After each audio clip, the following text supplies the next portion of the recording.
Well, hello everybody, it's the Raven Knight here. You're getting to see my face, which must mean something really special happened. Well, something special did happen. We reached 20,000 subscribers, and that is a very big, very awesome achievement. That's a milestone for me.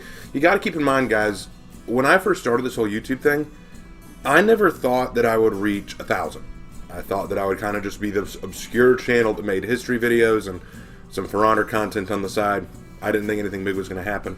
When I finally did reach 1,000, I was excited. I was happy because that meant I was monetized now, and it showed me that I did have a following. But then I thought, nah, that's great, but I'm never going to reach 10,000. 1,000 is where it's going to stop. But then, within a year, like less than a year, I reached 10,000. And I thought, okay, pretty cool, but let's see how far we can take this. Let's aim for 20,000. And sure enough, we're there. And guys, I can't thank you enough. It's because of you that we're here. It's because of you that we've made this achievement, and I can't wait to keep going and see how much further we can go. So in honor of reaching this 20,000 achievement, I open up the floor to a Q&A panel. I let y'all ask me some questions that you've always wanted to hear me answer, and that was in a post on YouTube. So if you missed it at any point, I'm sorry, but I've got about 58, maybe 60 questions, and I've got them on my phone so that I'm going to read those out to you, and that way you know it's coming straight from YouTube. These are questions that have been asked, and I look forward to answering them live for you. But here's the thing. Some of you might be thinking, now hold on, Raven, why aren't you answering in a live stream? Why aren't you doing this in a live stream? Well, there are two reasons. Number one is, while I do like live streams and I do like doing them, and I know that they're natural, sometimes things happen around my apartment that I can't account for. Like, they sometimes do construction outside, sometimes they're doing cleaning outside in the hallway, sometimes you get a knock on the door and it's someone coming in to do like pest control, and that would be very distracting and not fun for you guys if it was a live stream. The second reason is, the last time I did a live Q&A session, a lot of people were putting new questions in the chat, and if a question popped up, I'd read the question and then I'd go, okay, here's my answer. But then as I'm reading out my answer, telling you my answer, suddenly 5 or 6 more questions scroll across the screen, and well, I can't answer all of them. I can't scroll back and get all of them, so it becomes very distracting, and it's unfortunate for the people who asked those questions and never got their answers. So what I'm going to do is I'm going to do it all pre-recorded. I'm going to do it on the questions that I have been given. If you have new questions that I don't answer here, you can either put them in the comments and I can type a response to you, or you can wait until the next Q&A, which I don't know when that will be. I think my next milestone is probably going to be 25,000. And if we get there, I may get Lark on here to do a Q&A with us. Who knows? He's at work right now, so he can't join us. But I'm happy to do this with you. So what do you say we get started, all right? So I'm going to start from the top going down. So newest to oldest questions here. Let's get started. So from, even if I mispronounce your name, bear with me. Sir Reynald the Kleptomaniac. I like the name, by the way. How does one acquire luxurious drip like yourself in For Honor?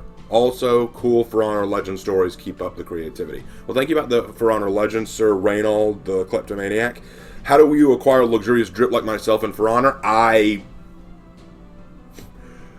Many people tell me I have no sense of fashion. I mean, look at me. I'm just wearing a pure black Orochi shirt. Yeah, this is from Project Orochi.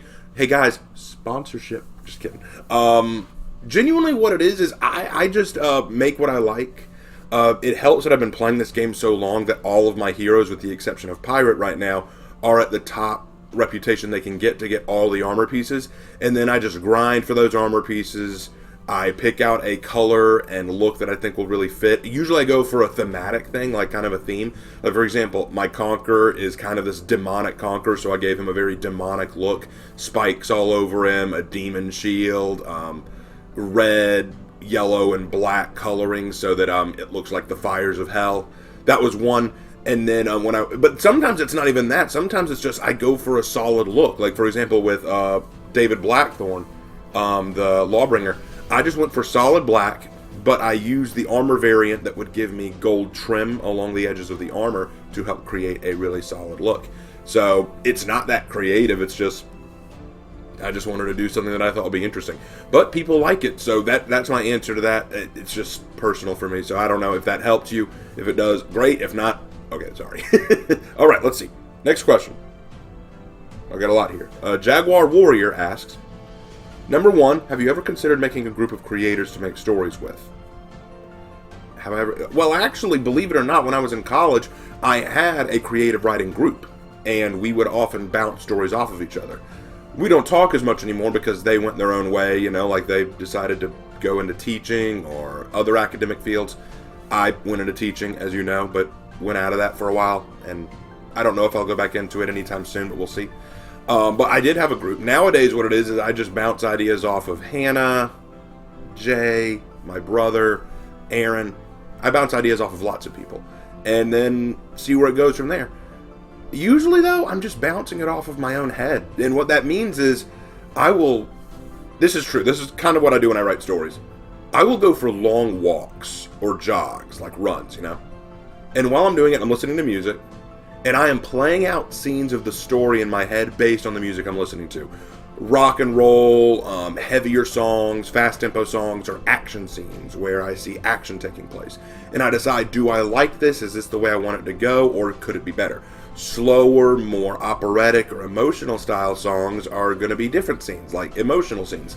And I ask myself, does this feel natural? Does this feel right? And quite often, I can change my entire tune just based on that. Quite often, the ideas are bouncing around in my own head, and that's how that comes to be. But next question from Jaguar Warrior. Have you ever wanted to work with any comic book companies or any entertainment companies?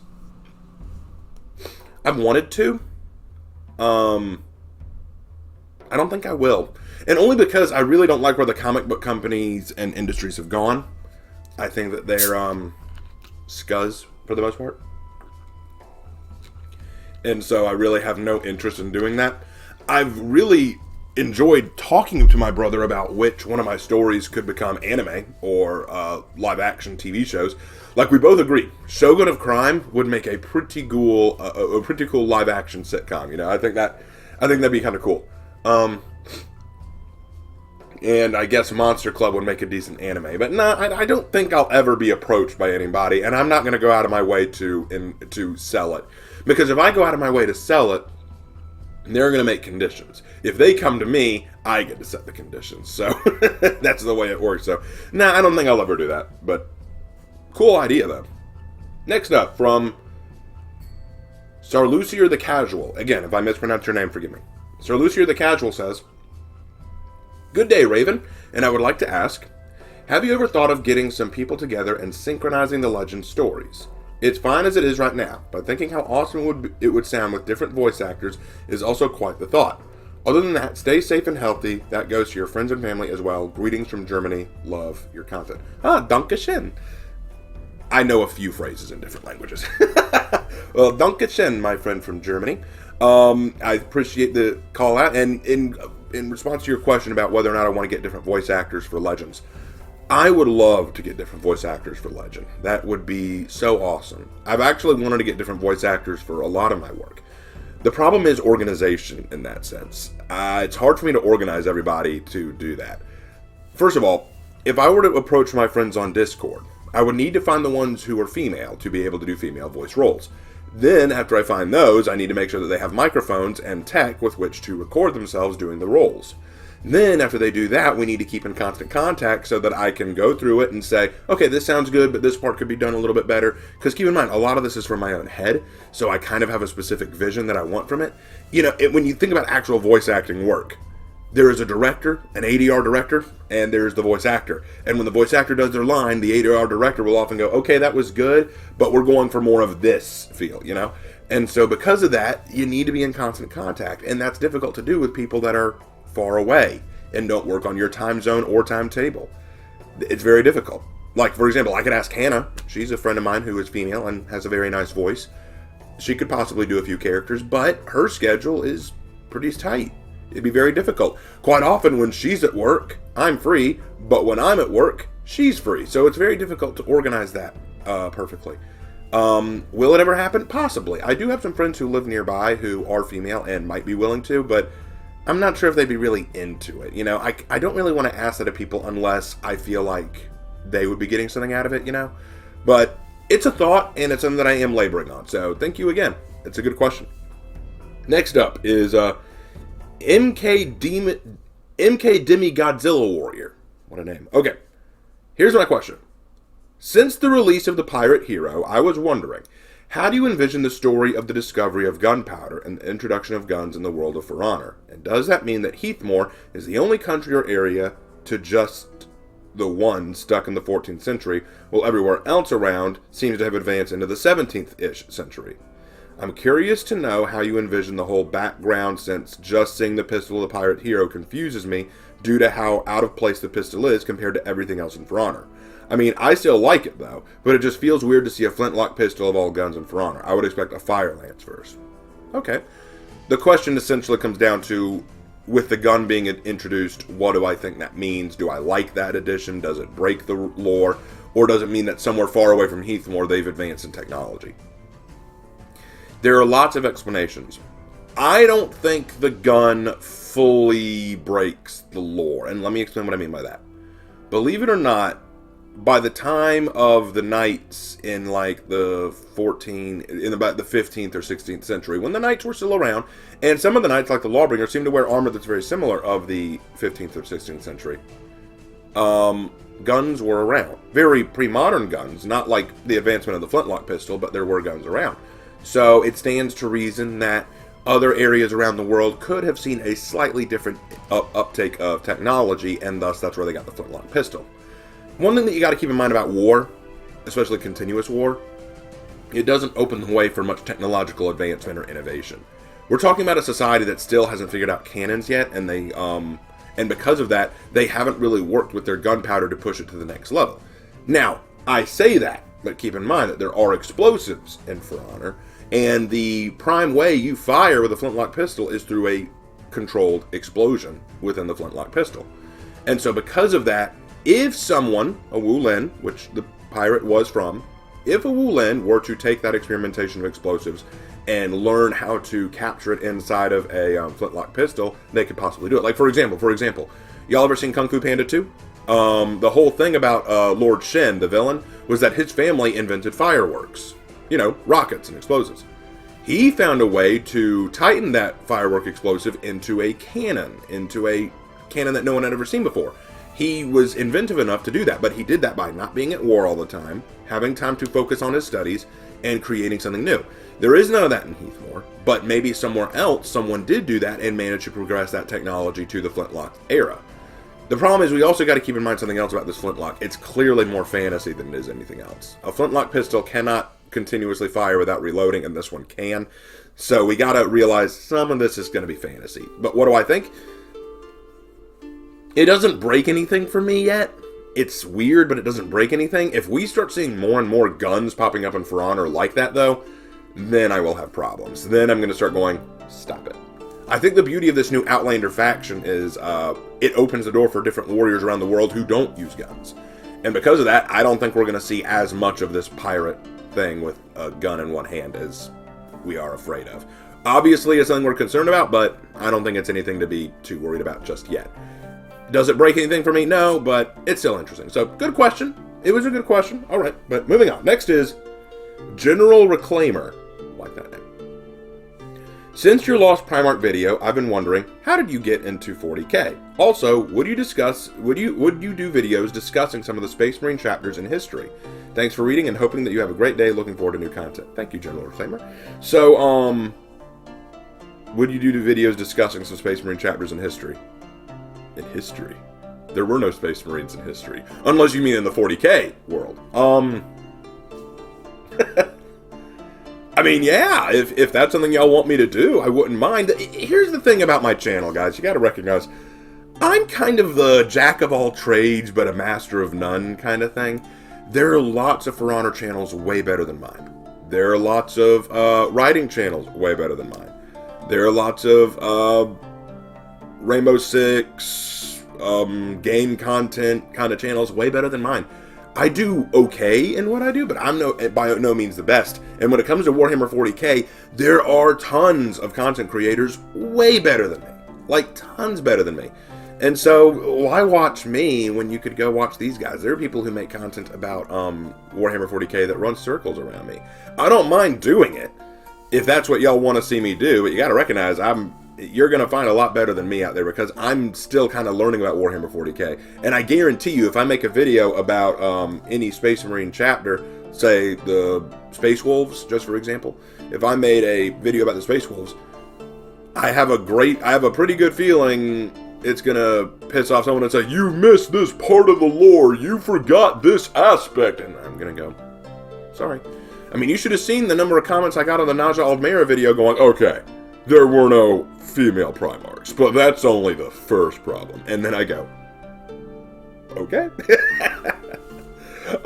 It's not my bread and butter, but I don't mind trying if that's what y'all want to see me do. So, we'll see. And the other part of that question was, since your last Primarch video, how did you get into 40k? Oh, okay, that's a good question. How did I get into 40k?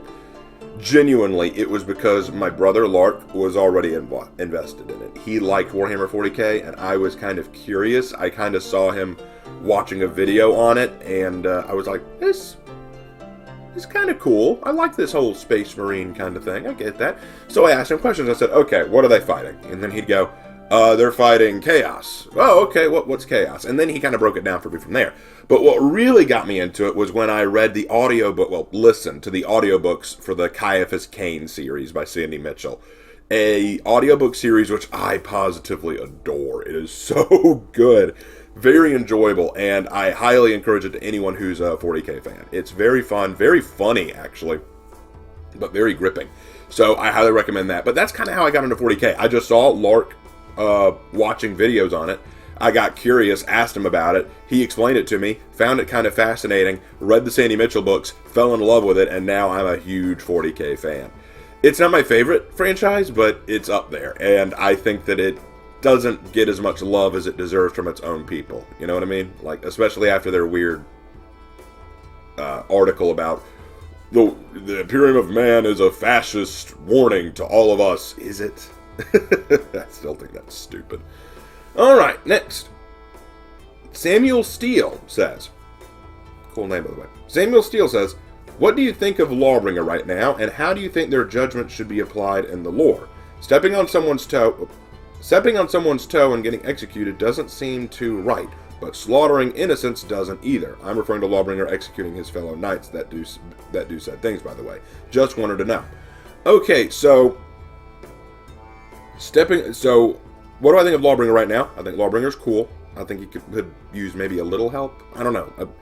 I've never been great at Lawbringer, but I know lots of people who just destroy everyone else as Lawbringer. So it's hard for me to say. It is really hard for me to say when a hero is too OP or not OP, because you're talking to a guy who is not very good at the game, but still enjoys playing it, versus people who are god tier at certain characters. So it's hard for me to say. And how do you think his judgment should be applied in the lore? Stepping on someone's toe and getting executed doesn't seem right, but slaughtering innocents doesn't either. I'm referring to Lawbringer executing his fellow knights that do said things. Okay. So, what you're saying is, how do I think his judgment should be executed? I think he should act as an enforcement of justice in the lore. A Lawbringer carries the law with him, and he has to be the one who interprets the law where he goes. Because in a war zone, in like an area where there's constant war and strife and fighting, you don't have time to organize a trial, you don't have time to get a judge, you don't have time to get juries, you don't have time for that. You have to go in, make a judgment call, and act on that judgment. If you think that a knight has broken a serious law and has done something seriously wrong, then you need to take the steps to deal with that. If you think that a citizen has done something terribly wrong or has been wronged, you need to take steps to deal with that. I think that's just natural. When I wrote the Lawbringer lore, I explained that the Lawbringers had the duty to punish not only those who do wrong against the knights, but those knights who would do wrong against the code. And I think that's incredibly important. When you have an entity or organization as strong as knights, like literal armored warriors, they need to be held accountable. There needs to be some kind of accountability, some kind of, like, it goes back to the Iron Man and Captain America argument in Captain America Civil War. There is accountability, and then there is the freedom to act as needed. Both sides have merit. I side with the idea that you need accountability. If you have a lot of power, then that means you have responsibility to it. But having responsibility to it means that there are consequences for breaking the rules, you know? And sometimes when you break the rules, there has to be a consequence. So, yes, if someone steps on your toe and you execute them for it, that's going too far. I agree with that.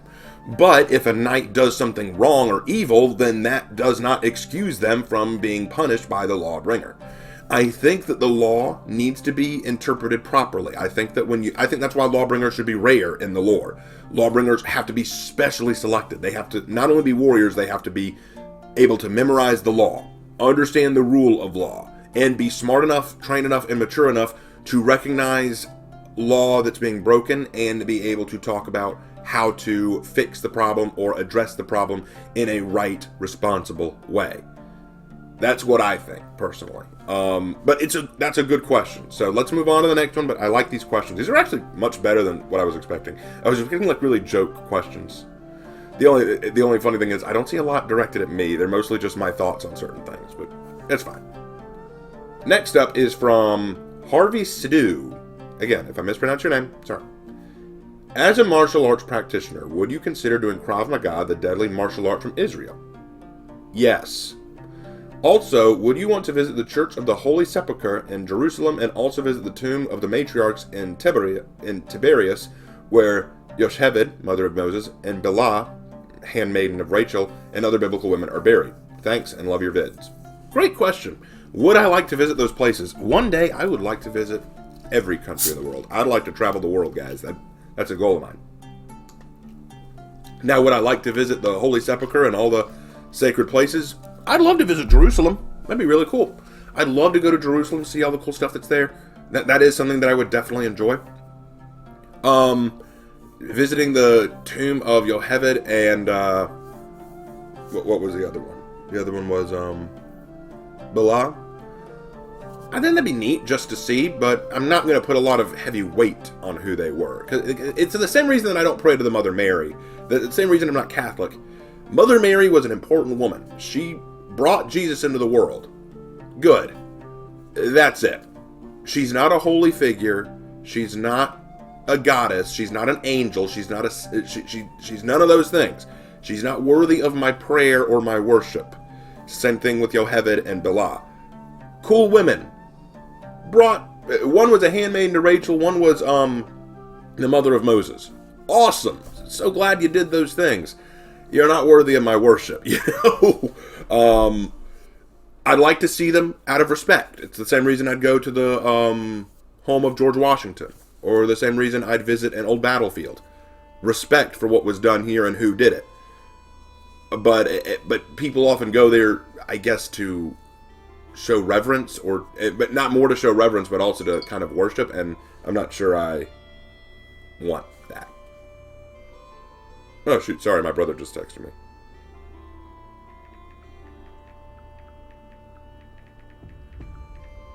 Sorry about that. This is why I didn't want... This is one of those things, you know? He didn't know that I was in the middle of this. Alright, anyway. So, next part. Let's move on. How Wong says, I hope you're having a good day. I would like to ask, who's your favorite general throughout history and why? Maybe some fun facts would be nice. Who's my favorite general in history? Whew, it's a tough one. It's a very tough one. There are a lot of good ones.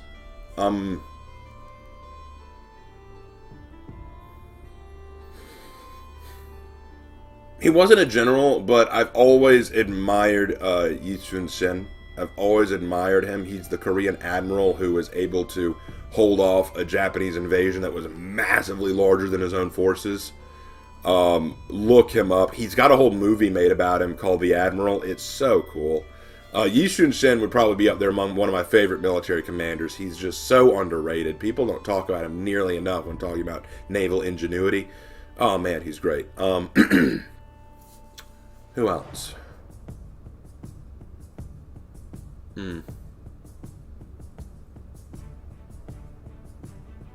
Rommel. I know that he didn't exactly work for the right people, but Rommel was a genius. Those are the ones that come off the top of my head. I need to look at a list of military generals to really go through them and figure it out. I don't follow generals as closely as I do battles, which I feel ashamed about because I'm a historian, but Lark would probably know better than me, so that's a question I should direct at Lark and put that in a comment. Thanks for the question, just I'm not the right person to answer that. Flame Gravity Z says, my question is, how did you develop such a passion for history, and what is your most well-done story or book, in your opinion? Okay. How did I develop my passion for history? Well, I have to thank Lark some for this. I've always liked history. History was always something that I kind of enjoyed. It was something that I liked as a hobby, kind of like just researching things and going, oh, that's interesting.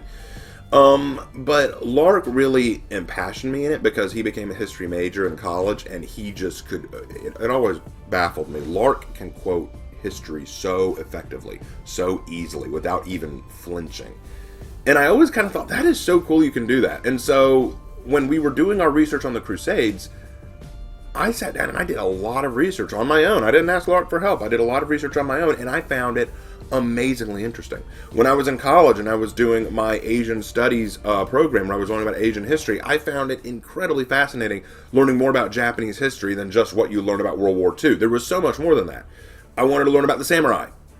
But what's the myth and what's the reality, you know? And so I did that. I learned that, and I found it very interesting. And so that got me very impassioned and excited about history. I think it came from just a willingness on my own to do that research. And so that would be what got me interested in history. And as for which story is my most favorite, Monster Club will always be my favorite. Monster Club will always be my favorite because it's one of my longest running. I actually finished it. There's a lot of art for it. I'm very proud of it. That one is definitely my favorite. But which one do I think is my most well written? That's a hard one. That is a very hard one.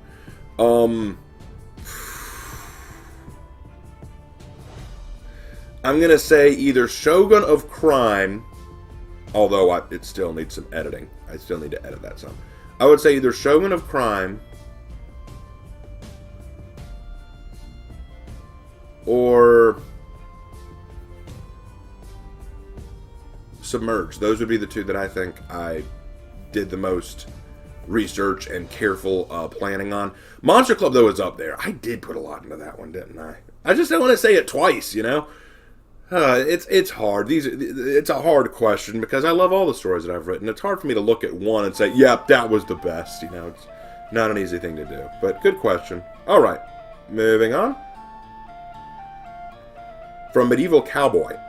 If the heroes in For Honor were faction locked, which faction would you choose to play as? Also assuming that the Wulin could be a choosable faction. So if I could choose which one to play as, but I could only play as the heroes from that faction. Such a good question. Oh, man. Either the Samurai or the Wulin. And here's why I say that. I love the Knights. I love the Knights. I really, really do. I really, really do. But right now, I think that the Samurai just have more powerful heroes right now. I would probably win more often with my samurai boys and girls than anyone else. I mean, you got to realize, I think that the Samurai, the Kensei I still stand by is the strongest vanguard. I have so much trouble dealing with them. Nobushi is now a nightmare to fight against with her undodgeables. Shugoki is still the heavy boy. I still struggle with Shugokis. Hitakiri, need I say more? Shinobi, after his rework, are you kidding me? Orochi, the light spam god. Aramusha, able to do infinite lights and heavies from any direction continuously and change direction mid-combo. Are you for real? With one of the best all guards in game that allows you a free response that is either an unblockable heavy, a light from above, or a kick. Yeah, I think the Samurai are just, all in all, stupid powerful. All of their heroes are so well made, but I could look at any Knight or Viking or Wulin faction and say, yeah, here's the problem with this one here. Like, for example, I can look at Nucia from the Wulin and say, she's cool, but her trap attack is almost useless now. I can look at the Vikings and go, yeah, they're cool, but honestly, I think that Shaman is not the strongest of assassins. I think Shaman needs some help. Or, better, I could say Jormungandr needs better range. You know, each one I could criticize. I can look at the Knights and say, until Conquerors Rework comes out, I'm not sure about him. I'm still not very good at Lawbringer. And, like, I could do that. I could actually have criticisms about these heroes. Not that I don't love them, but I feel like the Samurai, as of right now, are right where they need to be, and I would enjoy that more. And then there's the Wulin. Why would I choose a Wulin? Because I've always liked an underdog. I've kind of always enjoyed the heroes who no one expects, you know? Like, there's no way the Wu Lin could be contenders. Think again. So that's why. That's why I choose them. Good question. All right. From Brother Laura Call the Loyalist. Hey, Raven. For my question, I wish to ask, is there any heroes in history that you relate, look up to, and why? Is there any heroes in history that I look up to? Or one, I guess you're saying one that I connect to the most? This isn't a question about favorite. This is a question about which one that I connect to. That's a really interesting question. Is there one that I really relate to? I'm having trouble with this one. No, not the Lawbringer. I wouldn't say that. Maybe the Black Prior. I feel like I do connect with the Black Prior a good bit, because I did a lot of research into Baldwin for that one. What else, though? The amount of research I put into T&D, too, is a lot. Nusha, definitely. I've always kind of liked the Nusha, because... Nusha and Nobushi. Nusha and Nobushi. And why? Because I talked about it in my Nusha video, but it's still something that resonates with me. Strong women trope. I like the fact that Nusha and Nobushi can be strong women without just being men without male genitalia. That's one of the problems that I see in creating female heroes these days, you know? They just say, oh, we want to make a strong female hero. Let's just make her do what guys do, you know? Beat up bad guys, be super strong, put down other men. I'm like, can't you do that and not do it? Like, can't you be different? Whenever I think of a strong woman, I think of someone who's clever, cunning, intelligent, and doesn't have to use strength to solve her problems. But whenever I look at strong women tropes in movies and media, they not only have to be women, but they have to do everything men can do. Beat up other people. Put down men. Usually the men who they're surrounded with are dumb or weak. And I'm like, come on, you don't need to do that. And with Nusha and Nobushi, I don't see that. I also got to say Pirate really connected with me, because if there's one thing that drives me crazy, it is that, and this is coming from someone who lives in South Carolina. I'm a South Carolinian. This fascination with Blackbeard is really wrong. I mean, don't get me wrong, he has his place. He did some cool things. He's got a cool image. But he's very overrated. He's a very overrated pirate. And I can't tell you how many times when I was doing my announcement saying, I'm pretty sure the pirate is based on Cheng Shi, everyone was going, no, she's overrated. I had this one comment, just say, she is the most overrated pirate in history. Blackbeard actually fought against oppression, was considered an anti-hero, was considered all these great things, and I'm going, no, he wasn't. He was not. So, yeah, all those are ones that really connect with me the most. I know that I mentioned like 5 right here. I'm bad at answering questions, at least objectively. I'll admit, I've enjoyed all the heroes in history. Is there one that I haven't liked? I can't think of one I haven't enjoyed. I guess Warden was kind of hard, but I did still enjoy it. Oh well, moving on. Next one. Oh, he had a second question. Second question, but don't worry about it unless you're looking for extra ones. Who was your favorite Sengoku era daimyo that you ever studied, and why? That would be Tokugawa Ieyasu. He was my favorite. Because the man didn't take an L in anything. The man knew how to play his cards right, knew what it meant to ally with Oda Nobunaga, took advantage of the situation, never lost a battle, was patient enough to get what he wanted, and then finally when he became shogun, smart enough to know when to step down. That man was more than just a leader. That man was more than just a daimyo and a warrior. He was very intelligent, very smart, knew when to keep out of it, knew when to step into it. The man was awesome. That's who my favorite was. Will you do another Warhammer Lost Primarch OC? I really enjoyed the first one. This is from Zippy Totek. Will I do another Warhammer Lost Primarch OC? I haven't made another. I have an idea for another, but I haven't really worked them out yet, so if I finish that, sure. Learner Gurgly says, which For Honor character do you like or dislike the most from a backstory point of view? Also keep up the content, we love you. Which one do I like the most from a backstory point of view?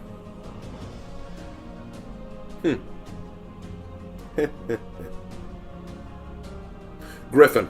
I like Griffin's backstory a lot because it's the story of redemption. It's the story about Holden Cross going from this Lawbringer who served under Apollyon and then becoming something new. So his backstory is easily the best, the most well-rounded that I could think of. The worst one for me is name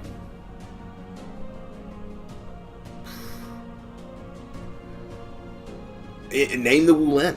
We don't know anything about the Wulin. We know, oh, they came from this one nation that's falling apart, but we don't know anything about what their goals are, what they want, what their styles are.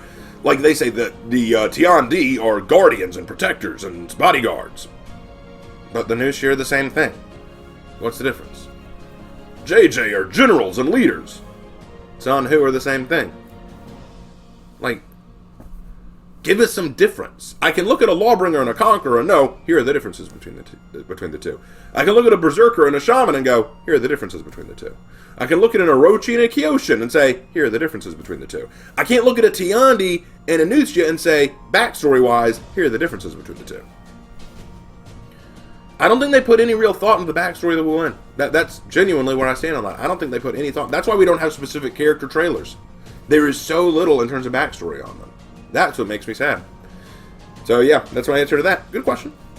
Alright, Regulator 2000 says, how do you think your life would have turned out had you kept drawing instead of turning to writing? Oh, that is a great question. How would my life have turned out if I'd stuck to drawing instead of writing? It would not be what it is. I'll say that. It would not be what it is. And here's what I mean by that. Even when I was drawing, I was making stories. I wasn't just drawing pictures. I was drawing comic books. I wanted to draw comics and stories about superheroes. Like my very first drawing that I did regularly was like my own version of Spaceman Spiff, the Calvin and Hobbes hero. I was making stories out of that in comic format. The problem was I was doing it in the middle of school. And I'm not supposed to do that. So my teachers would often catch me doodling or drawing these comics and get mad at me. So I realized I got to change that. So I changed it to writing stories instead of drawing them. And that worked because as far as the teachers knew, I was taking notes. I wasn't doodling, I was taking notes. But what I was really doing was making new stories. They had no idea. And that worked out. So really, I was always making stories. But I guess if I did take the direction of an artist more than a story writer, no, it wouldn't have turned out as well. I probably wouldn't even be on YouTube, if I'm being honest, because one of the things that I do on YouTube that's different is I tell stories. I share writing advice. It's so much easier to share writing advice than artist advice, especially just talking about it. Artists who give advice on how to do art usually have to show it, and I'm obviously not very good at showing anything. So I think writing really helped me out. I think that writing really made me a better content creator and a better person because it helped me become more creative and helped me design new things in new ways. So that's my answer to that. All good questions, guys. Geist Draken, what is your honest opinion on the Predator franchise? Like it, hate it, interesting concept? Okay, so what are my thoughts on the Predator franchise? I liked the first movie. I didn't really see the second or third or any of the others. No, I take that back. I saw Predator vs. Alien, and I liked that. But it's okay. I'll admit, it gave me some ideas for a story called Apex Predator, which isn't really about the Predator franchise, but it gave me some ideas for it. It's interesting. I think it's gotten a little weird lately, but still interesting. Alright, next. Lawbringer Boy, I like that, says, where do you think your passions and interests come from, like fantasy, history, and even For Honor? Well, I answered that about history. For fantasy and For Honor, well, For Honor I got the passion for because it's medieval historical warriors fighting each other. It's awesome. Like, I love that. And about fantasy, I've always kind of wanted an escape, you know? Kind of the ability to escape from reality. You know, I've always liked those anime where there's isekai settings where a person will just suddenly appear in a fantasy world. I always thought, man, that'd be so cool to just escape from this reality to find a brand new one. And I've always liked playing with the idea of what would this new reality look like. Like, what kind of people would live there? What kind of things would you see? What kind of world would you see? Would you be able to see, like, in those digital thumbnail backgrounds, like those planets so close to the horizon that you can actually see them? Would you be able to climb mountains and see whole new villages and towns? How much would their technology have advanced? Would there be magic? You know, I always like that kind of stuff. I've just always been in love with the idea of inventing and discovering new things, new worlds. So that's why I love fantasy, because I can play with that idea. Alright, so, Ethan Dillon asks, what is your most and least favorite survivor and killer in Dead by Daylight, as well as hero and For Honor to play as? My favorite killer in Dead by Daylight is the Spirit. I like her because she is easy to use for me. I know it says hard, but I find it easy to use her ability. And I don't know why. I always get lucky when I use her. I always do pretty well. My favorite survivor? I don't really have a favorite survivor. I play Jake Park a lot. I also play Meg Thomas and I forget her name, the guitar girl, the country singer girl, I forget her name. I play her sometimes. And as well as Hero and For Honor. Who's my favorite Hero and For Honor to play as? Well, I guess that is different from who's my main. I really do enjoy playing Black Prior and Nobushi. I enjoy playing those two. Alright. King Spartan Warrior asks, how do you come up with all these characters for your For Honor and Legends series? And most importantly, which are your characters that you created in the For Honor Legends series that you most relate to? I came up with the Legends a long time ago. I came up with them while I was designing characters, because I'm a storyteller. When I create the new characters, I just kind of design them. I just kind of said, okay, this is what they look like. Now here's how they act. Here's what their story is, because I love the stories. Sorry. Which one do I relate to the most? Ruth. Definitely Ruth. Ruth would be the one that I love the most, the one that I relate to the most, because she was the first. And I spent a lot of time on her backstory. And from a biblical perspective, her name, Ruth, you know, she connects very much to the biblical Ruth in both story and character. And I don't know, I just really connected to her a whole lot. I connected to her story a lot. It was very, very fun. So that would be my favorite. Alright, next. Holy Crushing. Raven, I had one huge question for you. What would be your best idea for a sequel to For Honor's playable story instead of the season releases like how the original story was played? What would be your best idea for a sequel to For Honor's playable story? That's a good question.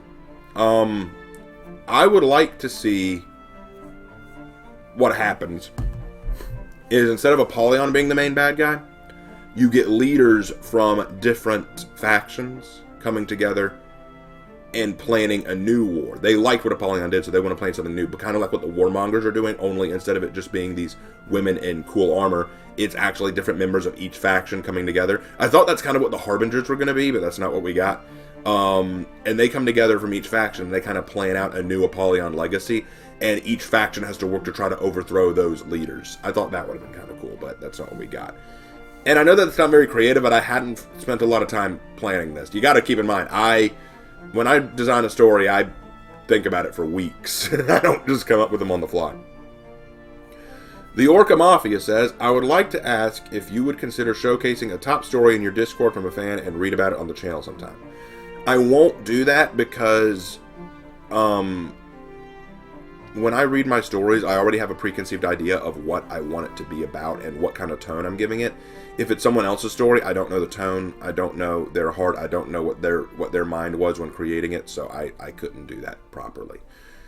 You got to realize one of the reasons why my Legends videos come out the way they do is because I understand them. I've got the tone down. I know what I want to say and how I want it to come across, so I won't be reading someone else's stories because I won't be able to capture the same tone they probably wanted.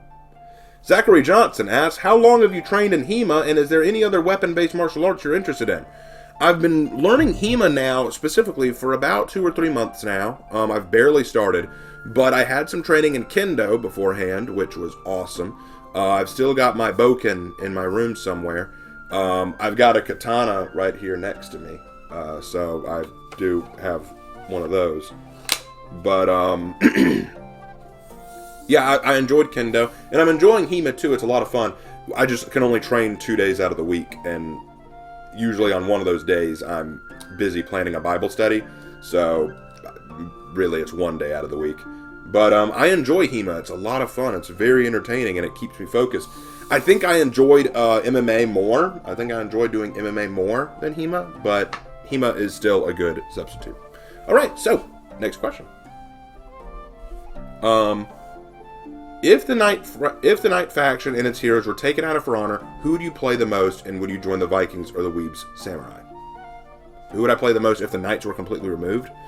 Well, I would probably play the Wu Lin the most, because again, I like an underdog. But which faction would I join? Probably the Samurai. Not because of the weeb factor, but because I've studied their history so much, and I can respect a lot of that history. Plus, as of right now, they are probably one of the most well-built rosters in the game.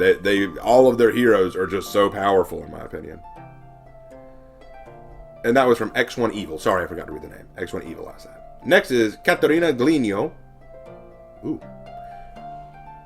Have you ever seen Akira Kurosawa movies like Run or Seven Samurai or Kagemusa or other movies like Ten to Chitu? If yes, what's your opinion? I've seen some Akira Kurosawa movies. I've seen Seven Samurai and Run. Those are the two that I've seen. And I like them. They're very, very unique. Akira Kurosawa is one of those directors that I don't think anyone could or should replicate. I think that I know that he got a lot of his inspiration from Westerns. He had to, because they're just so similar. But I really like them. They do feel like Japanese Westerns. They really, really do. So yeah, definitely a great director. I really like his art style. Next, Joshua McMillan asks, my question, Raven, is, who do you want in the new Outlanders faction? A Rajput. I've been saying this for a while. I want a Rajput hero, like an Indian, not Native American, but Indian warrior who uses Qatar punching daggers or a Khanda sword or an Ara coiled sword or something like that. They've got such cool weapons in the Rajput arsenal. I would totally be on board with that. That'd be awesome. Bounty Hunter asks, hello, Raven. Congratulations on the 20,000 subs. Soon. Well, I got there. Question. Because of For Honor being a one-of-a-kind game, do you think it will ever die? Also, would you like to see a For Honor 2? All games die. Every game eventually does lose popularity or funding and die. So I do believe it is inevitable that For Honor will one day die. Do I think that it'll die anytime soon? No, I don't. I think that it's got at least another year or two in it. Maybe even 3. So I don't think it's dead yet. I think it still has a very dedicated and avid fan base that will keep it alive for a while longer. Do I think we'll ever get a For Honor 2? No, I don't. And here's why. If we were going to get a For Honor 2, I think we would have gotten it by now. And if the game dies out, I think that was a fun experiment by Ubisoft, and now they're just saying it's time to let things die. It's time to let it go away. Then the reason why is because For Honor gave them so much crap starting out. I don't think they want to risk putting any more funding into a brand new version. To them, I think they said, look, we're Ubisoft. We're mostly focused on gunplay and stuff like that. We're mostly focused on operators and stuff like that. We kind of step out of that with Assassin's Creed, but that's it. For Honor is just that, but multiplayer. And it really isn't working out for us the way we wanted it to. We thought it'd be a huge cash crop. It is not. Rainbow Six is still our favorite. I don't think there'll be a For Honor 2. I don't. Because with a For Honor 2, what would you add different? More factions? That's just opening the door for more balancing issues. New servers? To what end? New game modes? Why not add them here? You know? I don't think there will be a For Honor 2. I just don't. I think they would have announced one by now. I think we're getting as much as we're getting out of this game. So let's enjoy it while we got it. Next. Mr. Theodore, did you ever hear about a game called Conquerors Blade? And do you think I think this game is historically accurate? I've heard of the game. I've never played the game. So I can't say if it's historically accurate. Sorry. Nicosaurus42 says, what is your biggest inspiration for writing your stories? Depends on the story. Some stories are inspired by things I see. Some stories are inspired by music I hear. Some stories are inspired by stories other people tell me. For example, this is true. My story Submerged. Here's how it got started. I was walking the beach one day, and I looked out at the ocean. It was sunrise, right? And I just see the ocean glistening. And I thought, you know, we always talk about aliens coming in from outer space. What if aliens came out of the ocean? That's how it got started. A really dumb, out-of-nowhere thought that came from literally nowhere, and that built a story. Another one. I was talking with a friend of mine about a story. She said, hey, you know what? We should tell a story about a family of vampires. And I said, nah. That's been done. Twilight's already done that, and it's lame. But then I watched a movie, a kid's movie, called Scooby-Doo and the Ghoul School, which was about Scooby and Shaggy and Scrappy-Doo becoming gym teachers at a boarding school for daughters of famous monsters. And I thought, what if it was a family of monsters? Like a home away from home, like a kind of club for monsters. Random movie gave me an idea. Random movie. Sometimes music can give me ideas. It all depends. So sometimes it just comes from random places. I can't always control it. When people ask me, where do you get your inspiration? I go, I don't know. It just happens. Mid-Kid Animation and Gaming asks, what is the best comeback you gave during an argument, like a roast?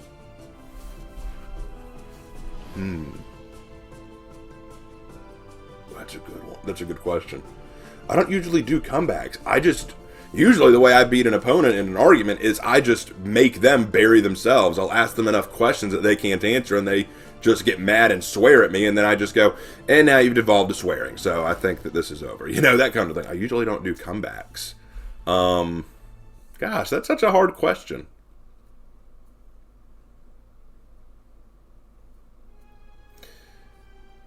I hate that I don't think I can answer this one, because I can't think of any really solid burns or comebacks or roasts that I've come back with in an argument.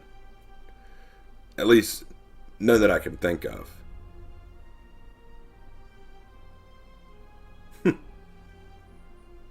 No, I can't think of any off the top of my head.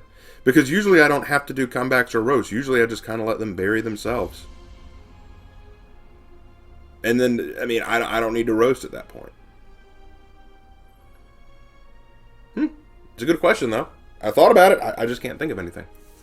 All right, let's move on. If I think of any as I'm going through this, I'll come back to you. Obvious Drawings. Hey, Raven, I don't have any questions, but I just want to thank you for the content. By the way, congrats on 20,000 subscribers. Thank you, Oblivious Drawings. Ghost GM223 says, how do you feel about the current state of For Honor? I think it's in a good place. I think that For Honor right now is doing okay. What it really needs is it needs something to pump life back into it. I think the new year will do that. What it needs right now is it needs more Dominion maps. Because, let's face it, Dominion's the most popular game mode. It needs more Dominion maps. Could use some more Breach maps. Could use something new. Could use, not just heroes. I'm not talking heroes. I'm talking something new to breathe some life into it. New game modes, new event game modes, some new outfit customization designs. I don't know. It needs something to pump some more life into it. Right now, I think it's okay, but it could use a little more. Good question, though. Yusuf Gillum says, can we get a Legend of Conqueror and the Flail of Redemption? I've already got a Legend for Conqueror. It's not that. Neil Lipinitz. Oh, got a lot of questions from Neil. Okay.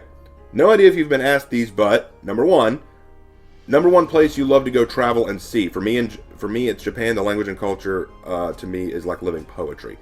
I'm about to visit Japan very soon, or at least I hope so. So, I'm hoping to do that next year. That's my big hope. So, that'll be cool. I haven't visited anywhere outside of the country, unfortunately. I'd really like to. What color speaks most to your soul and why? For me, it actually would be a tie between red and gold. Red makes me feel brave and respectful of life. Gold inspires me to reflect and improve my life. My favorite color? Silver. I don't know. Like silver, grayish tone. If you could revise Lawbringer and For Honor, what changes would you make and why? None. I like Lawbringer the way he is. on that note, I just want Shove and Long Arm to feel meaningful again. Okay, fair. I would like to see Long Arm have more meaning, but I like Lawbringer the way he is, in terms of design, anyway. James Manley says, congrats on your 20,000. Well done. Thank you, James Manley. Thank you. I appreciate that. Whoop. I lost my place. Hold on. I'm going to get it back. I'm going to get it back. I clicked one thing too wrong. Alright, anyway. Yep, here we are. Ecstatic Ethan asks, I don't know which question, Raven. Do choose which you think suits you. Oh, gosh. 4 questions. Okay. Number 1, what is the difference between you and Lark considering how you two judge things? That's a good question. Number 2, has there been a point where you nearly shifted your goal? Like there's a line you nearly crossed where you strayed too far from what you are now? Yes, there is, but I'm not going to talk about that here because that's a little too personal. How many injuries you've received over the years? Lots of injuries. Oh man, I've gotten so many. Some more serious than others. If there's one franchise you want For Honor to cross over, which would it be? You can answer as much as you want on this question. I'm not, because I don't... There are no real crossovers that I am looking forward to with For Honor. There are some that I think would be cool, but none that I would really look forward to. So I'll answer that first one. What is the difference between you and Lark, considering how you two judge things? The difference for us really comes down to personal preference. If you remember when I was talking with Matt CMG about The Legend of Korra, one thing that Matt CMG said in his video was, for him, the emotional impact of a scene or story or aspect can sometimes have more relevance to him than the consistency aspect. And that's what me and my brother call the cool factor. Can the cool factor still maintain? And for me and my brother, Lark often lets the cool factor dictate a lot. He said this last night, and I agree with him. He said this: when it comes to For Honor executions, I look at the For Honor executions and I say, this is cool and I like it, but it's not realistic, so I'm going to take away points for it. Lark says, it's cool, I like it, and I want to use it. It loses no points. That's a big difference for us. I take history and analytics very, very seriously. So no matter how cool it is, I have to hold those standards. With Lark, he does let the cool factor rule a little bit more in most cases. But that can change depending on what the medium is. For example, Lark and I were having a long discussion about the isekai anime Rising of the Shield Hero. Lark said that he loved the main character Naofumi and thought that he was a really, really well-written and well-designed character. I argued he's a Gary Stu, and we got into a huge argument about that. And we finally came to the conclusion that Lark was looking at him in terms of isekai as a whole, while I was looking at anime protagonists as a whole. And he consented, okay, when you look at all anime protagonists as a whole, yeah, he is a Gary Stu. But you gotta admit that in isekai, he isn't the worst contender. And I admit it, you're right, in isekai as general, he isn't the worst. So that kind of shows you the differences between how we look at things. It's a little different, but it's how we've always analyzed the world and media. We set up a standard, and it depends on our preference how far we take that standard. For Lark, it's different than what I would do. That's kind of the difference in terms of our judgment. But most of the time, we kind of agree with each other. But that's the one I'm going to answer there. Those are some good questions, though. Like, a point where you nearly shifted your goal. I try very hard not to do that. When I set a standard for myself, I try not to move it, okay? If I say, this is wrong, I try to hold to that, this is wrong. I don't make excuses. I don't say, oh, well, under this circumstance. No. If I make a rule, I stick to it. I have my standards. I have my priorities. My dad used to say growing up, you can tell a lot about a person based on what they prioritize. And that's very true for me. All right. Next one. Oh, he adds, I wish to ask you more, but these are the only ones currently on my mind, and my head is a bit blocked at the moment. Anywho, take care and love America. Or love whatever that sign is. Malaysia? That might be Malaysia. Alright, anyway.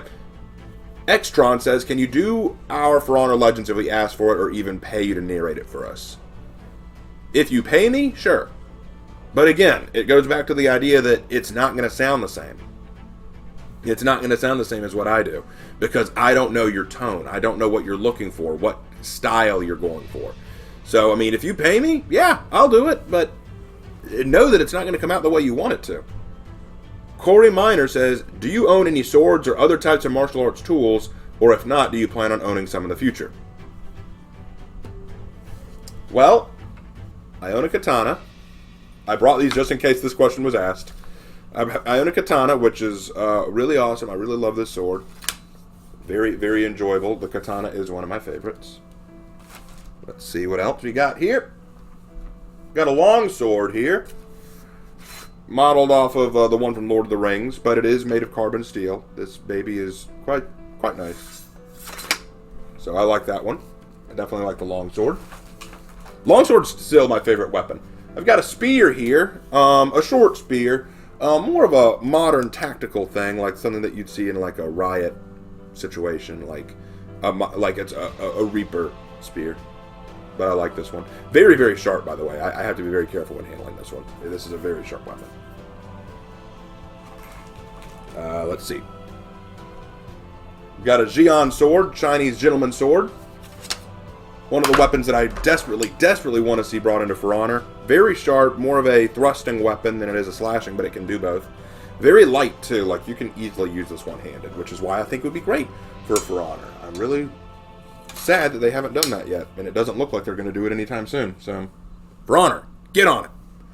And then my biggest sword, my Nodachi, the Kensei's weapon. As you can see, it is very long comparably. It's almost like my version of a katana, you know, because it fits very well in my hands, and I'm a really tall guy. I'm about 6'4", 6'5" in that area, and so this is a very nice long blade for someone like me. This is almost my katana. But I really like this weapon. This is one of my favorites.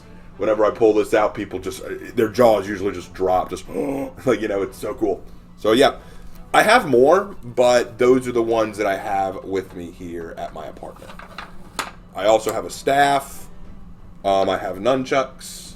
I have 2 sai knives. I have a kukri. Let's put that down there. I have a kukri. I have a kukri, and if I recall, stay still. That was my mouse that fell. As I recall, I also have his Screamer sticks, but I think one of those broke, so I'll need to replace those. Anyway, next question. We're over an hour now, guys. I'm sorry. Tomahawk Studios asks, you've mentioned your Christian background a few times. Always nice to see another man of God on here. If it's not inappropriate to ask, which sect or denomination do you most closely identify with or align with? I was raised Southern Baptist. I'm a Baptist Christian. And I know people tell jokes about the Southern Baptists. Like, aren't those the ones who don't dance or don't do music or don't drink? We do. Well, Southern Baptists do. I can't speak for all Baptist denominations, but we do. We drink. We dance. We have parties. We have fun. I think that's the difference between Southern Baptists and just Baptists. You know, we are more open to our way of thinking. In the Southern Baptist faith, the way our church did it was this was our mantra. If it says it in the Bible, if it is God's word, then we follow it and we study it. Everything else is superfluous. We believe very firmly in the divinity of Jesus Christ and his message. We believe that Jesus was the Son of God who came to earth in human form, died on the cross for our sins, and by believing in him and following him, we may be saved and redeemed. Everything else after that is superfluous information. Everything after that is stuff that we can learn from and study and enjoy, but that is the crucial aspect of our faith. There's no praying to Mother Mary. There's no getting prayer beads. There's no philosophy of, you know, new paths to divinity or any of that nonsense. You know, it's very much, there is one way to heaven. And as long as you follow that one way and try to live as Christ Jesus, then you will be saved. And we learn every day how to better do that. I think the slogan of our church is Jesus first, or it's not about us, it's about him. You know, that kind of thing. So that was the way I was raised in the church. Q&A question: do you watch NFL? If yes, what's your favorite team? Otherwise, will you play Roblox? Yes, I do watch the NFL. I don't have a favorite team. I just kind of enjoy it to see people play. I like the Panthers, the Carolina Panthers, but I also like the Baltimore Ravens for obvious reasons. So yeah, I like those. Those are my preferred teams. But I don't follow NFL as closely as some other things. Like I more follow college football, because college football to me is a little bit more gripping at times. And yes, in South Carolina, you have 2 teams. You either pull for the Clemson Tigers or you pull for the South Carolina Gamecocks. I pull for the Gamecocks, but I also pull for the Chanticleers of Coastal Carolina University because that's where I went to college. So those are my two teams. Saiyan Warrior of Equestria, the Mojave, and I don't even know. Saiyan Warrior of Equestria, the Mojave, and he asks, are you a fan of or have watched any modern Western cartoons, 2010 onwards? Any modern ones from 2010 onwards? I can't think of any that I've really liked. That's the thing. Like,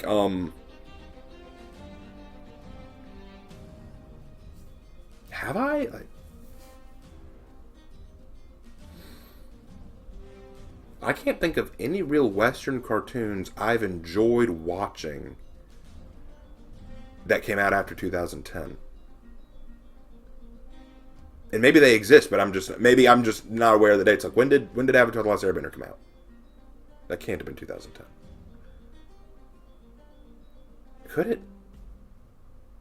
I don't know. Like, I like some Western cartoons, but I can't think of many that came out after 2010 that I really enjoyed. Interesting question. But I guess if you're asking, am I a fan of cartoons or animation? Yes, I am. Cutsling, what's your favorite heroes in history? I answered that already. So I'm going to move on, but thank you. Herman Botege. I think I said that right. Have you ever seen Has-Been Hotel or a spinoff Hell of a Boss? Just kind of curious. I've seen the first episode of Hell of a Boss, and I've seen Has-Been Hotel. Vizzy Pop, I think that's the name of the creator, is very talented, very creative. I disagree entirely about her opinions on Hell. That's for one thing. I very much disagree about their position on Hell. Hell is not at all what they're portraying. And I don't like that they portray it that way. But for the sake of storytelling, it's interesting. There is no princess of Hell. They portray Hell almost like the city of degenerates, of people who are clearly sinful and wicked and evil who deserve to be in Hell. But it's almost like it's just a place to live. And every month or so, they have a purging, which kills off a lot of them. That's not the way Hell works. Hell is not a temporary resort that you stay at or a temporary city that you live in until you get tossed into a damnation. No, Hell is eternal damnation. There is no rest. There is no peace. There is no levity. There is nothing but torture. It is punishment. It is not, here, we'll drop you off in this city where you get to live for a while. No, that's not Hell. And then the idea that in Has-Been Hotel, the Princess of Hell, I forget her name, she wants to build a hotel meant to rehabilitate people in Hell so that they can possibly go to heaven. That's not how that works. Once you're in Hell, that's it. You know, once you're in Hell, you're damned. You're done. You can't reconnect. You had your time in the mortal world. You had your time as a human. Now you're done. So that doesn't fit. But who am I to talk? I'm writing a story called Lust for Life, where there is a demoness who wants redemption and is asking this young pastor to help her. So I'm not against the creative idea. I'm not against the ideas that they're presenting. It's just not theologically accurate. Still interesting, and the art's good. No question. Next. Arok the Hutt says, don't know if anyone said this. Have you ever painted like for Warhammer Tabletop? I've never played Warhammer Tabletop. I don't know any of the figurines. I just like the medium. 14EXP says, why are you so cool? That's nice. Appreciate that. I don't know. I don't even think I'm cool. I think I'm pretty lame, actually. I'm pretty sure that I am not cool. I am definitely not. I feel like I am that. I like what Bill Engvall says. His phrase, he's just 15 degrees off cool. He's this close to being cool, but he's just not quite there. I'm there, but I have no way I'm ever going to fill out that 15 degrees. I'm never going to be able to reach that, because I'm definitely a loser. I'm just going to accept that. All right. Alan Nolex. Western Roman Empire or Eastern Roman Empire? Who's cooler? Don't make me choose that. They're both awesome. They're both so cool. I prefer Western, personally. I prefer the Western Roman Empire. Just personally. The Eastern Roman Empire is awesome, and they lasted longer, but the Western Roman Empire, There's so much there. It's got so much iconography. It's hard not to love it. Boot Lau says, damn, where did that design come from? Oh, he's talking about the Lawbringer image that I used. Yep, it's my new look. Thank Jay for it. Jack Wywolf. Pog. Who was the best dictator? The best dictator? Like, who do I think ran their country as a dictator the longest and the best? How do you answer that? Well, Joseph Stalin and Vladimir Lenin did a really good job of corrupting almost half the world. And you got Mao Zedong. He did a decent job corrupting his entire people and convincing them even to this day that communism is the way to go. I don't know. That's a question I'm not even comfortable answering. What are you hoping for in For Honor Year 6? Like I said before, for Honor Year... this is answered by Thunder Dragon 17. What are you hoping for Honor Year 6? They got to breathe some more life into the game. They got to do something. Like I said, add more Dominion maps, some new armor variants. Those would be some good options. Sheldon Bailo, what's your favorite restaurant? Oh, what's my favorite restaurant? That's a good question. Steakhouses are usually my favorite. Outback's really good, but I also like Longhorns. But I work at Longhorns. That's kind of biased, isn't it? Dang, those are all really good.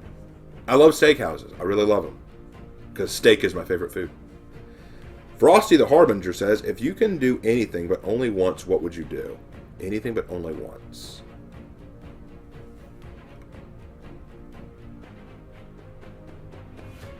Go into space. I think that would be awesome. I'd love to visit. I'd love to go to space just once. Joel Modic says, why don't you look how I expected you to? Because we are all prone to disappointment. You probably thought I'd look like some absolute unit or Chad, and I definitely do not. Mozambique here says Coke or Pepsi. I like both. I can deal with both. Actually, after an interesting event with my brother concerning a Pepsi bottle, I'm probably going to lean on Coke just a little bit. But both are fine. I have no issue. Like, I love Mountain Dew.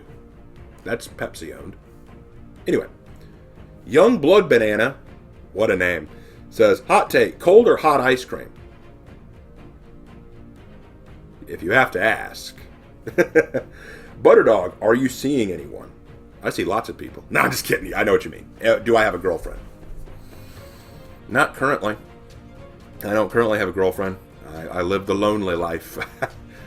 One of my biggest wishes right now is that I could find a girlfriend, that I could find someone to share a relationship with. I've dated 5 or 6 girls in my entire life. 3 of them were from Asia. One was from China, one was from Japan, one was from Korea. They were all awesome. I find it so interesting that the 3 girls that I dated that I had the best times with were not even from this country. The 3 that I dated in this country, one was good, one was great. I liked her, but we knew that we weren't going to go anywhere because she was going in a different life direction than I was. One was crazy, and the other cheated on me.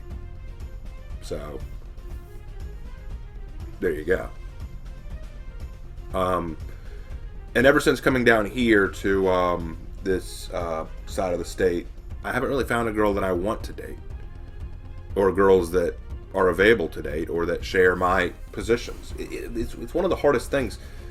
You know, we often say beggars can't be choosers, but when it comes to picking a girl for me, I am a chooser. I have to be.